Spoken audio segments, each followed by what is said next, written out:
Albert Breer has been to 16 NFL training camps, half the league.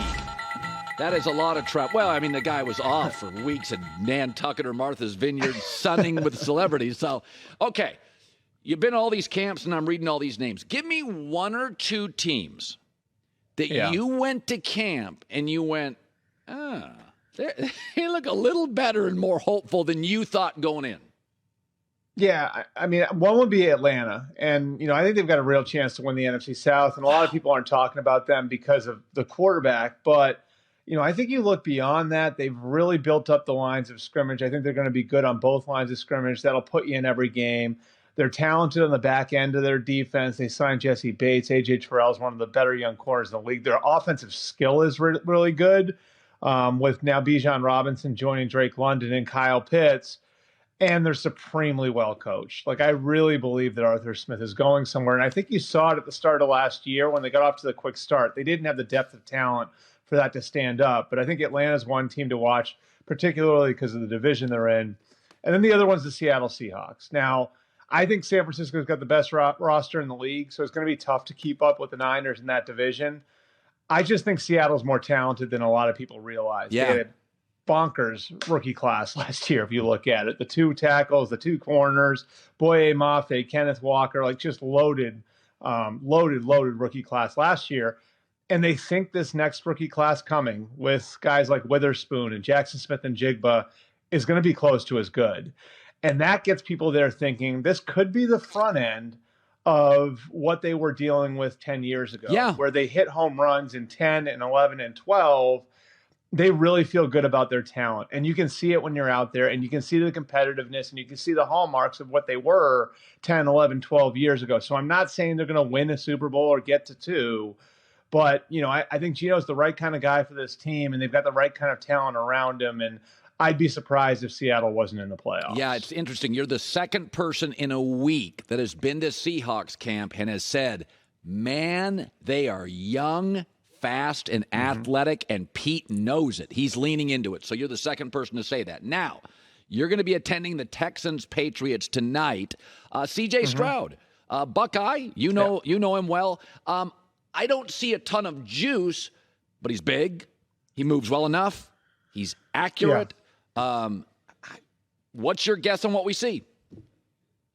It's going to be interesting because this might actually be the rare case where the talent he's got at receiver around him is a step down from what he was in college. Oh, it is. You know what I mean? Like, I think legitimately he's throwing to Nico Collins, Robert Woods, John Mechie. Would anybody argue that that's better than Marvin Harrison, Emeka Ibuka the year before with Jackson Smith and Jigba and Garrett Wilson and Chris Olave? So, it's sort of similar to Mac Jones, where Mac Jones, I think when he came to New England, was going to have to adjust to not having the same level of talent around him at receiver. And so I think what the Texans are going to be looking for tonight, how does he run the operation? Can he play within the lines of that offense? Because that offense is, very strict in its rules for its quarterback and makes things easier on the quarterback. Like, can he, in a game situation, really work within the parameters of that offense? And I think the one thing that does help, Ohio State does have some elements of the Shanahan offense built into what Ryan Day does there. So I think getting into a game situation might not be the shock to the system that it is for some other rookies, because CJ Stroud operationally at least has done a lot of the things that he's being asked to do in Houston when he was in college. So I just think that that's what the Texans are going to be looking for. They're not looking for a superstar performance. What I know about the coaches who've worked in that system, and obviously D'Amico Ryans and Bobby Slowick will be the judge of this. What they're looking for is operationally, what does a young player look like in the offense? That's what I think the Texans are looking for tonight. Okay, you went to Denver, and when you're there for 36 hours, you can get little things. You're observant. It's what you do for a living. I said this earlier. Sean Payton, this is very unique. He won with mobile but throwing limited Taysom Hill. He won with turnover-prone but talented Jameis Winston. He won with limited Teddy Bridgewater, and he won with an old Drew Brees who couldn't throw it deep. He's won with everybody in every style. My guess is he's going to win with Russell Wilson. They're going to win. That's going to be, if they can hold up front. I mean, what was your interpretation of what you saw? Well, it's interesting. It almost seemed like Russell Wilson was invisible. I know that sounds weird, but like last year when you went to their training camp, you couldn't miss it. Like the people that were around him, his family was there. Like the entourage, like all that different stuff was there. And that's absolutely been removed, and I'm not saying he's just like number 3 on your roster and that's it, but they've really tamped down all the hoopla around him, which I think is good for him. Right. And then the second thing I think that you're going to want to look for here with what Sean's going to do with him, there's going to be no more, you're in the shotgun, wide open, we're going to see what you can do as a thrower. They're going to go back to doing a lot of the things that he did really well in Seattle. So what does that mean? That means moving the pocket. That means getting him off of play action.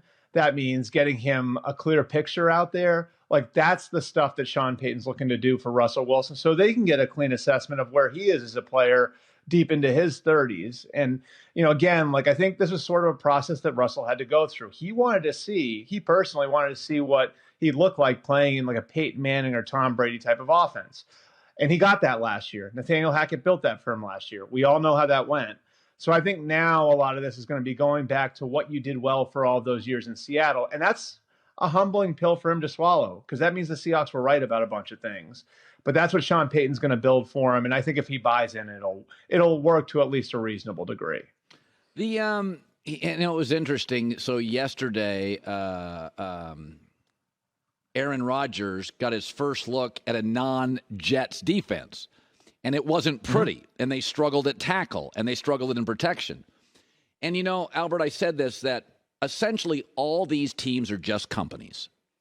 Mm-hmm. Pittsburgh's a well-run company. Green Bay is a well-run company. In the last decade, the Jets are a poorly run company. Last place 7 out of 10 years. And the one thing he never dealt with in Green Bay, maybe they didn't land free agents, and maybe it wasn't the coolest place to play. They never had bad O-lines. And he inherits a team. They're a Dwayne Brown injury from having real issues at tackle. Yeah. By the way, in the division, Buffalo's got a great pass rush. New England early. Dallas early. Philadelphia early. I'm not trying to be doom and gloom guy, but when I watched yesterday and I hear about that, should we temper our expectations for this thing? I mean, I can tell you, like, when I was with Sean Payton in Denver, like, one of the first things he brought up to me was, like, we need to invest in the offensive line, right? Like, and they brought in Powers and they brought in McGlinchey, and they really did, like, a ton to fortify their offensive line. And really, like, I think it's an acknowledgement. If you look at Sean Payton's history, right, like, they've always invested in the offensive line. Didn't always invest in the skill players, but always invested in the offensive line. The Jets need their investments to pay off. Like, they've invested capital in that group. They've invested capital in Dwayne Brown. They invested capital in Mekhi Becton. They invested capital in Ollie Vera-Tucker, who's coming off of an injury. They drafted Joe Tippmann out of Wisconsin this year to play center for them. You're right on, Colin. Like, this is an older quarterback, and so much of this is going to come down to what happens in front of him that allow him to operate at the level we all know he's capable of operating at. What did Tampa have in place for Tom Brady, right? Like, when he got there at an older age.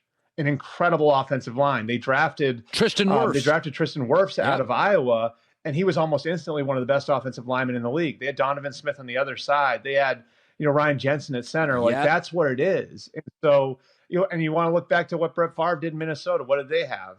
An incredible offensive line, right? I believe Steve Hutchinson was still there. I think he may have been, Yeah, they had Brian McKinney. They had an incredible offensive line. So, I mean, it's, I said this about, Atlanta at the beginning. One of the reasons why I believe Atlanta is going to be a contender this year is because one thing all these years covering the league has taught me is that if you are strong on the lines of scrimmage, you're going to be in every game. Yes. And if you aren't, you're going to have problems.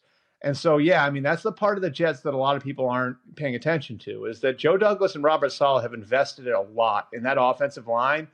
And at least to this point, it hasn't paid off the way you'd hope that investment would pay off.